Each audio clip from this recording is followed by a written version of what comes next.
Terima kasih Anda masih bersama kami di Sindo Today. Pemirsa, sidang Pansus Hak Angket DPRD Kabupaten Goa terkait dengan dugaan perselingkuhan Bupati Goa dan konsultannya digelar di kantor DPRD Kabupaten Goa, Sulawesi Selatan. Sementara Bupati Goa Siti Husnia Talenrang menilai pembahasan yang menyentuh ranah pribadi tidak berkaitan dengan kebijakan pemerintahan.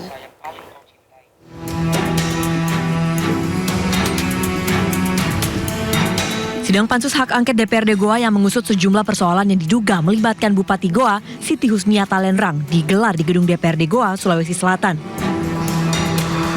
Dalam sidang itu 14 saksi hadir untuk memberikan keterangan di hadapan anggota Pansus, termasuk mantan suami Bupati Kabupaten Goa berinisial HA dan mantan supir Bupati Goa.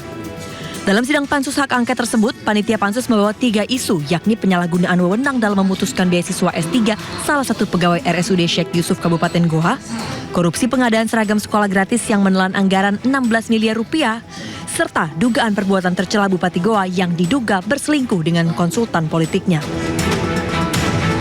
Sementara pembahasan terhadap dugaan perbuatan tercela dilakukan karena materi itu termasuk dalam usulan hak angket yang disampaikan dalam rapat dengar pendapat sebelumnya. Bupati Goa Siti Husnia Talenrang menyayangkan terkait pembahasan yang menyentuh kehidupan pribadinya. Saya merasa terusik dengan apa yang dilakukan oleh teman-teman DPR yang terlalu jauh masuk ke ranah pribadi karena itu sifatnya non-kebijakan. Menurut saya, mari kita benar-benar memahami tugas kewajiban masing-masing karena setiap manusia itu mempunyai privasi yang sebenarnya siapapun orangnya itu berhak untuk hak pribadinya tidak diganggu. Kami telah bersepakat di pansus ini dan bahkan di DPRD ini untuk kita tidak masuk di persoalan pribadi. Kita masuk ke persoalan kebijakan dan kewenangan dan adanya kemungkinan gangguan-gangguan terhadap penyelenggaraan pemerintahan daerah. Sidang Pansus Hak Angket rencananya akan kembali digelar pada Kamis mendatang. Dari Kabupaten Goa, Sulawesi Selatan, Bukma, iNews melaporkan. Pemirsa, jumlah manajer Koperasi Merah Putih yang meninggal saat mengikuti latihan dasar militer kembali bertambah menjadi 5 orang. Menanggapi hal tersebut, Kementerian Pertahanan menegaskan proses seleksi kesehatan telah dilakukan sesuai standar operasional prosedur. Ketua Tim Kesehatan Program SPPI Dr. Ihsan menjelaskan seluruh peserta telah menjalani pemeriksaan kesehatan menyeluruh sebelum dinyatakan lolos, mulai dari pemeriksaan fisik, laboratorium, ronsen, hingga USG. Menurutnya kondisi kesehatan seseorang dapat berubah karena faktor fisik maupun lingkungan, sehingga hasil pemeriksaan saat seleksi tidak selalu mencerminkan kondisi peserta. Seleksi dari masing-masing peserta sudah sesuai dengan SOP atau pemeriksaan dalam seleksi kesehatan, di mana tadi telah saya sampaikan adalah pemeriksaan fisik, pemeriksaan laboratorium, pemeriksaan ronsen, USG. Jadi mana semuanya bisa menentukan. Memang pada kenyataannya setiap orang itu penyakit sesuai dengan ininya dapat berubah-ubah sesuai dengan kondisi cuaca dan kondisi fisik daripada pesertanya masing-masing. Jadi kondisi kesehatannya itu antara seseorang dengan seseorang itu tidak sama. Bisa saja yang itu sama, tetapi yang satu fisiknya lemah karena setiap orang berbeda-beda. Pemirsa, hingga 27 Juni 2026 tercatat 5 calon manajer Koperasi Desa Merah Putih meninggal dunia saat mengikuti pelatihan dasar militer program Sarjana Penggerak Pembangunan Indonesia. Dan berikut data lengkapnya pemirsa.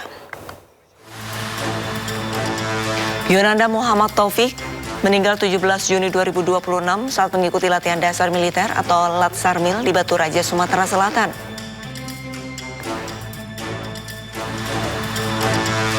Lima calon manajer Kopdes meninggal dunia dan sehari kemudian Anissa Muyasaroh meninggal dunia di Balikpapan, Kalimantan Timur akibat serangan panas atau heat stroke.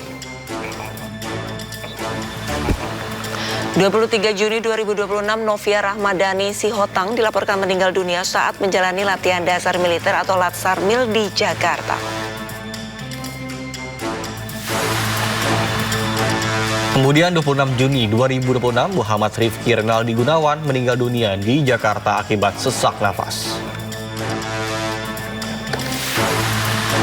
Di hari yang sama, Nola Diasari dari Satuan Depo Pendidikan atau Dodik Bela Negara Kalimantan juga meninggal akibat sesak nafas.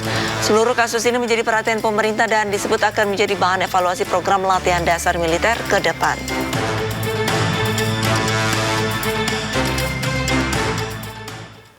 Pemirsa, jenazah Novia Ramadhani Sihotang, calon manajer Koperasi Desa Merah Putih, tiba di rumah duka di Padang Sidimpuan, Sumatera Utara. Kedatangan Novia disambut isak tangis keluarga.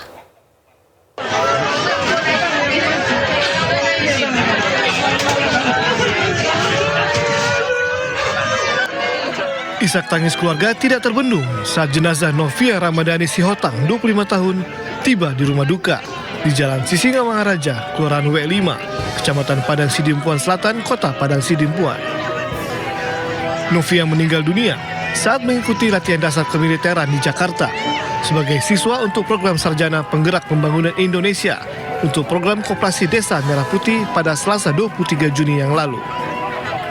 Menurut pihak keluarga, Novia terakhir kali menghubungi keluarga pada 17 Juni sebelum alat komunikasi miliknya dikumpulkan oleh pendamping Latsarmil. Keluarga juga menyatakan jika Novia tidak memiliki riwayat penyakit. Pastinya kalau ketika mendengar kabar duka pastinya kita terpukul ya gitu atas kepergian adik kami gitu. Dan memang kepergian adik kami juga di hadapan saya gitu karena memang saya mendampingi beliau ketika dikabari dari IGD hingga ke ICU. Pihak keluarga telah mengikhlaskan kepergian Novia. Anak kelima dari 6 bersaudara ini dimakamkan di pemakaman umum yang berada di kawasan Simarsayang. Dari Padang Sidimpuan, Sumatera Utara, Indra Mulia Siagian, iNews melaporkan. Pemirsa, Kementerian Pertahanan Republik Indonesia pastikan porsi latihan Sarjana Penggerak Pembangunan Indonesia atau SPPI dalam latihan dasar militer atau Latsarmil telah terukur. Kemhan menilai kegiatan Latsarmil tidak memiliki porsi yang berat, bahkan terbukti bisa mengakomodasi peserta SPPI yang disabilitas. Kepala Badan Pengembangan Sumber Daya Manusia Kemhan, Maijen Ketut Gedewetan, menegaskan bahwa Latsarmil bertujuan untuk menanamkan nilai-nilai disiplin. Terkait hal ini, program dipastikan akan terus berjalan. Program ini bukan dimaksudkan untuk membentuk prajurit, melainkan membentuk calon pengelola koperasi desa Kelurahan Merah Putih dan Kampung Nelayan Merah Putih yang memiliki karakter kuat, berintegritas, disiplin, mampu bekerja sama dan siap laksanakan tugas pengabdian. Sekali lagi kami menyampaikan bela sungkawa yang sedalam-dalamnya kepada keluarga para almarhum dan almarhumah. Kementerian Pertahanan berkomitmen terus melakukan evaluasi, perbaikan dan penyempurnaan penyelenggaraan program agar berlangsung semakin aman, profesional, akuntabel, dan mengutamakan keselamatan. Sebelumnya, Wakil Ketua Komisi 1 DPR RI, Dev Laksono, berharap ada evaluasi pasca kematian calon manajer Kopdes saat mengikuti latihan dasar kemiliteran. Menyampaikan berduka cita yang amat dalam atas meninggalnya 3 peserta SPPI tersebut. Kita memantau proses di mana dan kita, kalau dari pengetahuan saya, proses rekrutmen, tes kesehatan segala macam itu sudah dilalui dan bila mana harus ada yang diperbaiki, ada yang diubah, ya itu adalah masukan yang harus diterima untuk menyempurnakan program tersebut sehingga program yang dibuat untuk kepentingan bangsa dan masyarakat ini benar-benar bisa berjalan. Pemirsa, KPK menyebut terus memantau kondisi kesehatan tersangka korupsi kuota haji Yakut Khalil Kaumas. Setelah sehat, penangguhan masa tahanan Yakut akan dicabut. Maka berikutnya fasenya masuk. Sejak menjalani perawatan di RS Polri, penyidik KPK melakukan pembantaran atau penangguhan masa tahanan Yakut Khalil Kaumas. Tersangka korupsi kuota haji ini mengalami sakit pada saluran pencernaan hingga harus menjalani rawat inap. Juru bicara KPK Budi Prasetyo menyebut bahwa setelah pihak rumah sakit menyatakan mantan Menteri Agama ini sehat, maka proses hukum akan kembali dijalani. Terkait dengan pembantaran penahanan tersangka saudara YCQ dalam perkara kuota haji, penyidik masih terus melakukan pemantauan perkembangan kondisi kesehatan dari yang bersangkutan. Dan KPK tentu meyakini bahwa dokter dan tim medis di Rumah Sakit Kramat Jati Polri akan bertindak secara profesional dan cepat sehingga saudara YCQ bisa segera pulih dan kembali mengikuti proses hukum. Semua pihak tentunya mengharapkan bahwa rangkaian proses hukum ini dapat berjalan secara efektif sehingga bisa segera memberikan kepastian hukum kepada pihak-pihak terkait. Pemirsa, Roy Suryo dan Dr. Tifa pilih jalan berbeda. Pasca ditangkap polisi, Roy bersikukuh mengajukan sidang pra-peradilan, sementara Dr. Tifa memilih membatalkannya. Apakah ini strategi atau pecah kongsi?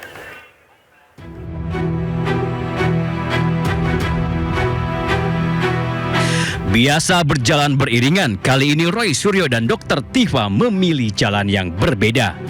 Roy pilih ajukan pra-peradilan menggugat Polda Metro Jaya yang menurutnya sudah seenak jidat menggeledah dan menangkap dirinya.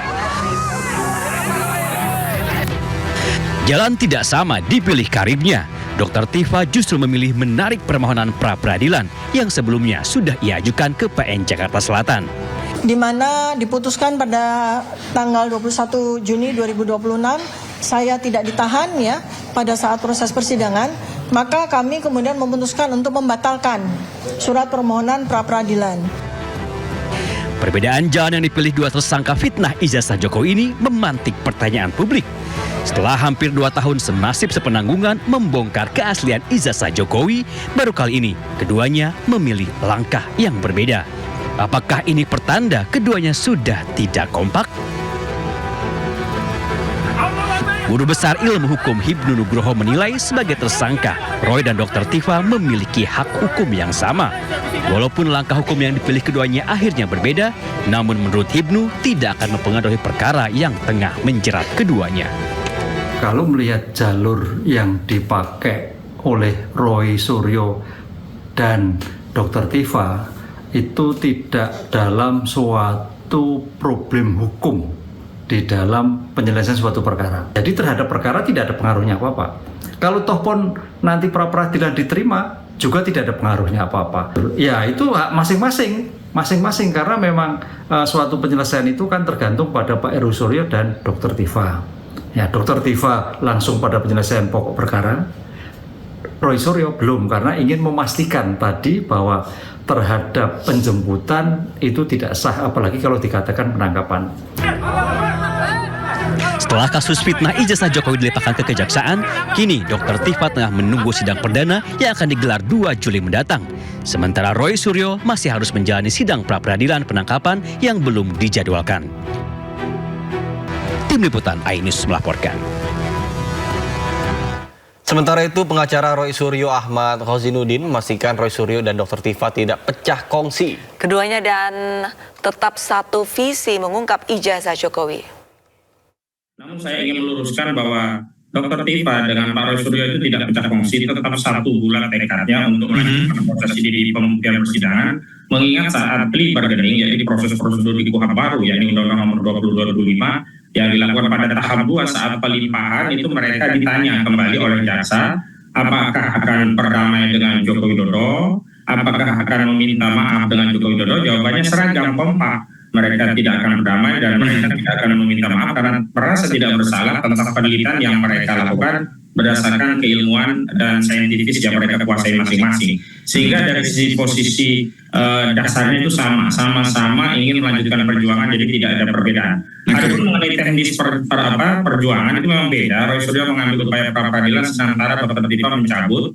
Dan kalau dari sisi pokok perkara keduanya. Pemirsa, ahli hukum pidana Hibnu Nugroho menyebut Jokowi adalah pelapor tidak bertanggung jawab jika tidak juga hadir dalam persidangan kasus fitnah ijazah. Hibnu juga menyebut jika Jokowi enggan hadir maka pengadilan bisa menghentikan proses hukum. Adalah delik aduan. Dalam delik aduan adalah korban yang mengadu. Oleh karena itu, dalam pemeriksaan suatu persidangan terhadap delik-delik aduan, yang diperiksa pertama kali adalah si korban. Oleh karena itu, sebagai bentuk peradilan yang baik, due process of law meletakkan suatu public hearing. Public hearing itu mendengar. Karena prinsip peradilan yang baik adalah mendengar. Mendengar apa? Mendengar korban, kan itu. Mendengar pelapor, mendengar terdakwa, kan itu. Itu yang jadikan prinsip hukum. Oleh karena itu, kalau sampai nanti Pak Jokowi sebagai pengadu atau pelapor adil, maka Pak Jokowi dikatakan sebagai pelapor yang tidak bertanggung jawab. Akibat hukumnya apa? Pengadilan menghentikan proses hukum yang dilakukan terhadap delik aduan Pak Jokowi. Sehingga dinyatakan perkara tidak dilanjutkan. Pemirsa, sementara itu Jokowi pernah berujar jika dirinya berjanji akan menunjukkan ijazahnya saat persidangan nanti. Kita ikuti proses hukum yang ada sampai nanti di sidang pengadilan. Jadi Pak Jokowi memastikan akan membawa ijazah aslinya ya ke persidangan? Iya, sesuai yang sudah saya sampaikan. Pemirsa, safari politik Presiden ke-7 Republik Indonesia Joko Widodo di Lampung berlanjut dengan menghadiri prosesi adat di Rumah Adat Kendatun Keagungan. Jokowi menerima gelar adat Baginda Pemuka Bangsa dari 3 pemuka adat Lampung. Kunjungan Jokowi di Rumah Adat Kendatun Keagungan Lampung disambut para pemuka adat dan tokoh masyarakat. Dalam prosesi tersebut, Jokowi menerima penyematan gelar adat Baginda Pemuka Bangsa sebagai simbol penghormatan dari masyarakat adat Lampung. Penganugerahan gelar adat ini diharapkan menjadi simbol penghormatan terhadap nilai budaya Lampung, sekaligus mempererat hubungan antara tokoh nasional dan masyarakat adat. Di politik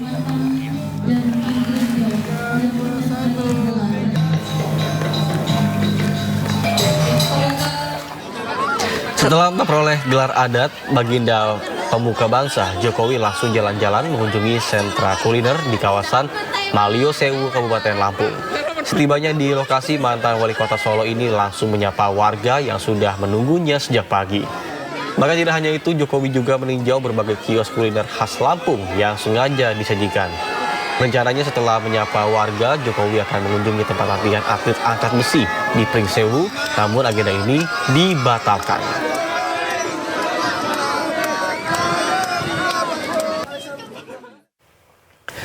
Pemirsa, ratusan warga yang tergabung dalam Forum Suara Rakyat Lampung tolak safari politik Jokowi. Aksi unjuk rasa dikawal oleh aparat kepolisian untuk mengantisipasi gangguan keamanan dan ketertiban.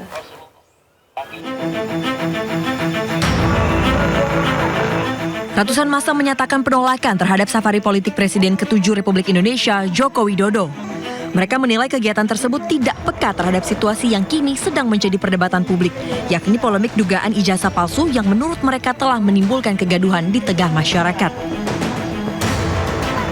Massa berpandangan bahwa polemik tersebut sebaiknya mendapat penjelasan dan penyelesaian yang tuntas agar tidak terus-menerus menimbulkan perdebatan.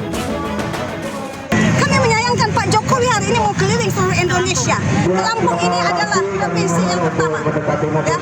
Sementara selesaikan dulu perkaranya supaya tidak ada kegaduhan. Wahai Bapak Jokowi, kami tidak tahu apakah maksud Anda berkeliling Indonesia pada hari ini. Aksi berjalan damai di bawah pengawalan ketat aparat kepolisian dengan massa secara bergantian menyampaikan aspirasi melalui orasi di lokasi aksi. Dari Bandar Lampung, Andres Afandi, iNews melaporkan.